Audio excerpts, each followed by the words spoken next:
নমস্কার বন্ধুরা, বৌদির হেসেলে আপনাদের সবাইকে স্বাগত জানাই। আজকে আমি বানাবো পেড়াকি।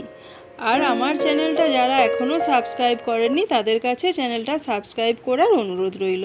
চীনাবাদাম, কাজু বাদাম ভেজে নিলাম। ওই কড়াইতে দিয়ে দিলাম সুজিটা লাল লাল করে ভেজে নিলাম। ওই কড়াইতেই দিয়ে দিলাম নারকেল কোড়া, দিয়ে দিচ্ছি স্বাদ অনুযায়ী চিনি। এটাকেও আমি লাল লাল করে ভেজে নেব। তো এটা ভাজা হোক, ততক্ষণ আমি কাজু বাদাম আর চীনাবাদাম দুটোকে আমি গুঁড়ো করে নেব। তো এই নারকেলের ওপর দিয়ে দিলাম সুজি আর ওই থেতো করে নেওয়া কাজু বাদাম আর চীনাবাদাম। এই সমস্ত উপকরণগুলো কয়েক সেকেন্ড নাড়াচাড়া করে মিশিয়ে নিলাম।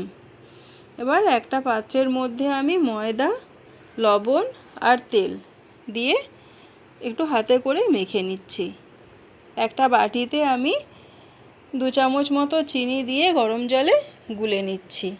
এই জলটা অল্প অল্প করে দিয়ে এই ময়দাটা আমি মেখে নেব।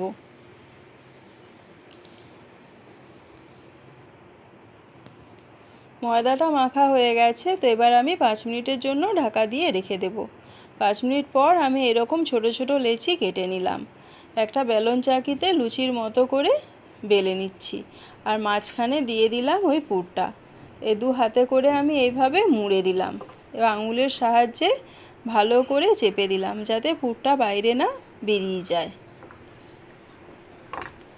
এবার আমি এইরকমভাবে এটাকে মুড়ে দিচ্ছি। একই রকমভাবে আমি সবগুলো বানিয়ে নেব।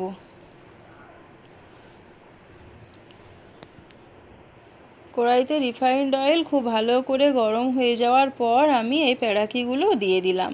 হাই ফ্লেমে প্রথমে আমি ভাজবো। এটা ফুলে উঠলেই গ্যাসের আঁচ কমিয়ে দেব আর এগুলোকে উল্টে দেব। এইভাবে উল্টে পাল্টে আমি এগুলোকে লাল লাল করে ভেজে নেব।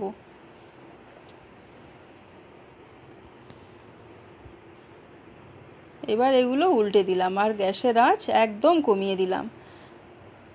গ্যাসের আঁচ কমিয়ে দিয়ে লাল লাল করে আমি এগুলো ভেজে নিলাম আর 5 মিনিটের জন্য এটা ঠান্ডা হতে দেব।